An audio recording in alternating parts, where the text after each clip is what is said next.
Hello everyone and welcome to another How Good Are. Today we're going to talk about all that is evil and all that is good in Mario Record. It's good versus evil today, evil versus good. I'm on the side of the darkness as always, but who's gonna come out ahead in this video? We're gonna start out today with everyone's favorite Joker kind of character. It's Hanna. So Hanna is an attack type with 2 Exilers, 2 Blasters. Wait a second, this is gonna be like a sort of like attacking Magia type character. Oh, we're gonna look at that. We can already take a look at the personal, which gives chance to bind one enemy 40% of defense down. Guess what? 40% chance to bind is way too little. Why is this not more than 40%? It's basically nothing. There are other Memoria that have... Doesn't Mystery Theater have like 100% chance to curse? I mean, it's a 4-star, but it's a freebie. Everyone got that. It's like 40% chance to bind one enemy. Like, okay, that's not even good. Yeah, it's just not good enough. But maybe we're gonna see later that we might actually still need this. So we see that the stats are actually pretty alright. Like the stats are, as you would expect from an attacker, very highly offensive. Usually you don't see this much of an attack on basically any other character, unless they like attack type. These are the kind of stats that you only ever see on an attack type, like this sort of attack. What about the defensive stats though? Not that amazing, but She's got more than Toka, I think. Actually, I don't know. Toka does get quite a lot of defense with her SE. So yeah, it's still rather on the low side. So if we look further down, we see, of course, her Connect, her Magia. What does it do? Attack up, Addict Killer, 32.5%, and 100% chance to charm on attack. Okay, so one thing to note, by the way, always about Addict Killer Connects, that also have a status ailment. You might think, okay, well, since it applies a status ailment, you're instantly gonna get this Addict Killer bonus, right? It's not quite that simple. First off, what if they actually are immune or resistant to the ailment you're inflicting and it doesn't actually hit on the first hit? That sucks. And also, the first attack that applies the ailment does not get the bonus from Addict Killer, only attacks afterwards get the bonus from Addict Killer. Of course, if the enemy already has the status ailment on them, they just get this entire bonus, but then the charm kind of doesn't do too much, because they're already inflicted a status ailment, and charm itself basically does nothing.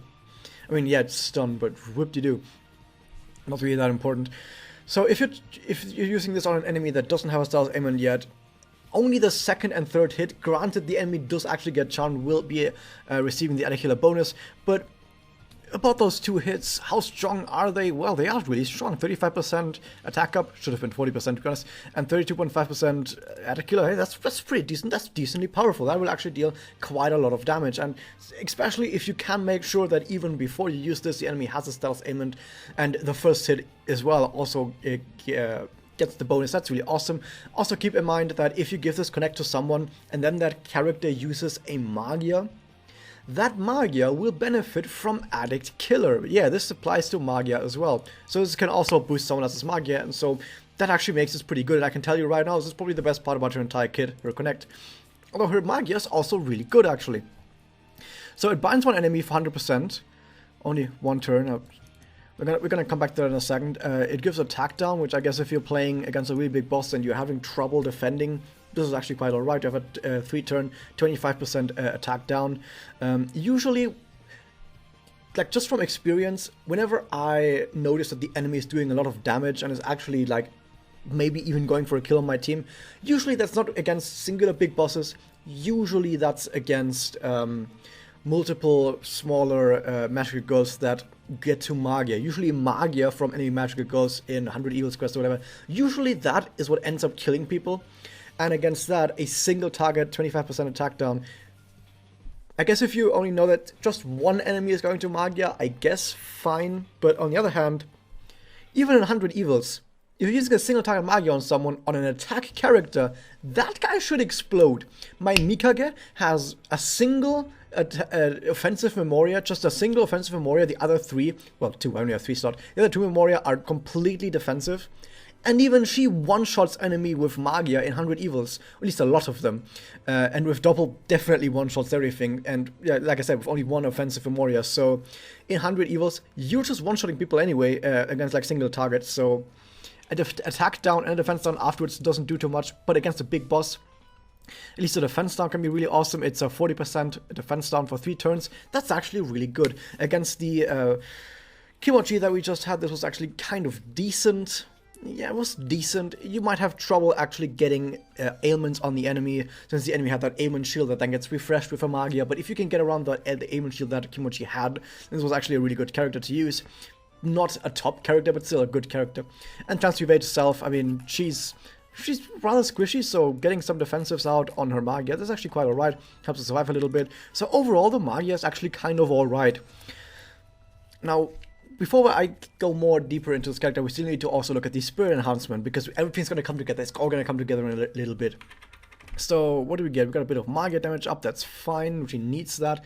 A whole bunch of double damage up, look at that double damage and Magia damage up. She does so much damage with her double, incredible, so much damage. By the way, I didn't really go to over a double, because the double is basically the exact same thing as the Magia, which sucks. She has a damage cut, and yeah, that makes her survive a little bit longer, sure. Parry, adapt, 20% chance to evade, sure. You're gonna need all the help you can get to survive longer with her. Crit, every character that is an attacker gets this, but he also gets defense plus 15% chance, which is nice to have sometimes. What else do we have? Well, we have bind on attack. Hey, that's pretty alright. You definitely want to get those stealth aimants out. And 20% addict killer just passively yourself. Awesome. So not only can you give other people addict killer for 1 turn, you can use addict killer yourself all the time, 20%, which is quite decent. It's quite decent. What about her active? External peak gain down, which is terrible. Does basically nothing. Basically nothing. Most of the time, enemies that get a lot of MP get a lot of MP through MP restore effects, like they start their turn and just get 20 MP. This effect does not reduce that at all. And as you can see, by the way, basically no one has this because it's so terrible. It's like it's so bad the game realizes this is really bad and just they don't even give it to people. So instead, what do we have? Well, we have chance to fuck all enemies. Well, allies, all that would be amazing. For 3 turns? Hey, for 3 turns? 3-turn fuck, that sounds pretty good to get all of that addict killer out. But guess what? 37.5%. It's terrible. It's such a low chance, especially if you're going to really hard challenge quests. I keep saying really hard challenge quests, which could be either EX quests or 100 Evils quests. But instead of saying EX or 100 Evils, I just say tough challenge quests. You might find enemies that have status aiming resistance, even just like 20 to 25%. And this will basically never hit at that point. So that sucks. But hey, at least if it does hit, you have 3 turns where you and anyone you give your connect to has addict killer active. Amazing. And MP gain down. Hey, guess what? It actually does have the good MP gain down effect on it. This does work on MP restore stuff, and it's actually really good, and lasts for 3 turns, so yeah, it's actually quite alright. So, I guess if as someone to counter MP characters in 100 Evils, she's actually kind of alright. The fog is super duper random. And now to bring everything together, hey, it seems like she'll actually do really good. If you have someone else on your team who does a lot of damage and you give them the connect, they can do a ton of damage with addict killer. You yourself can do a ton of damage with addict killer because you have so much attack and you got 20% addict killer and you're just doing well. You can sometimes even defense pierce, which is also amazing. So you have a lot of good damage potential, but everything comes down to you having that status aimant on the enemy. That's what everything comes down to. If you don't have a status aimant on the enemy when you're playing with Hanna, you are not a character. You're basically not even a character because she doesn't really do much else. What else does she do? Like, she gives an attack up. Awesome. What else does she do? Well, she has an attack up and defense down. That's alright, but she's an attacker and you kind of want that addict killer, right? You want to have that addict killer, but that all gets gone. You're losing out on a whole bunch of damage. So everything is kind of dependent really on that Stelos Aimant playstyle, but if you are playing a Stelos Aimant playstyle, she will fit into that really well. By the way, as a little hint, Holy Alina, her active reduces enemy Stealth Aimant resistance by like 25% or something, and then afterwards you use the chance to fog 3 turns. That's actually a really awesome combo, especially because Holy Alina herself also has addict killer. So you can see that you can come up with some teams where she works really well, and one thing to also point out is there's another Memoria that works really amazing. I already just said it earlier. This is Magical Halloween Theater. If you have this 100% chance to curse an enemy and give defense down. Hey, this is like the perfect Memoria to use on someone on the team together with Hanna. Hey, guess what? There's some really cool stuff you can do with this. So yeah, she's got loads of potential, but you gotta make use of that potential. And usually there's not many characters out there who actually require you to specifically play a certain playstyle to make that character amazing. But here we have one. Overall, if you play to her strengths, she's really good. Like, she's a really good character. Not top tier, but she's a really good character if you play to her strengths completely. If you don't play to her strengths at all, she's kind of bad, and she doesn't really do much. But yeah, so it all kind of depends on you. Can you play Hanna correctly? Can you use her to kill all of her enemies and then kill herself? I don't know. That's what Hanna does. That's what Hanna does. We're moving on from a character who is really, really evil and dastardly. We're moving on to a character who's basically God. Like, not Madoka God, but she's the Holy Mother surrounded by angels. And that's all you need to know about her. She's basically, like, look at that. That image right there already tells you exactly who this kind of character is. It's Maria, named after the Virgin Mary. Like, all of this is sort of intended. She's supposed to be that sort of character. There's 2 Excellers, 2 Charges. He's a heal type. Oh my god, we got another heal type? All the other heal types we have are so amazing. Well, actually, there's 2 of the most notorious units in the game are heal types, Madoka and Kako. So, is she going to be another notoriously powerful character? Well, let's find out. So, we can already look at her personal. We see damage cut 20%, regenerate HP, 3 turns. Hey, this is pretty alright for playing tanky. And if we just take a quick peek at her stats, hey, she's got a decent amount of defense for being someone who's capped at 4-star. So with 5-star, she will have like over 10,000 defense, maybe even almost 11,000 defense. Hey, that's actually really good. Her HP, not that amazing, but hey, she's gonna have a lot of defense with her personal for 3 turns. She got 20% damage cut. Hey, that's pretty alright. She can actually survive really quite a good amount of time just with her personal and her defensive stats. That's already looking pretty good. You kind of want your healers to survive if they have good utility, right? Well, does she have good utility? Keep in mind that just healing by itself, usually it's not enough to make a healer good, right? You want a healer to protect your entire team. You either preemptively protect them from status ailments, or you want to give them defense up, or you want to give them damage cut. That is what makes a healer amazing. And maybe if you're feeling fancy, you can give like other buffs to your team, like attack up, damage up, whatever you can have. So keep in mind that yeah, if she were just healing, that would be terrible. That would be actually the worst unit in the game. So what does she have? This is the worst unit of the entire game. So she has HP Restore, she has HP Restore.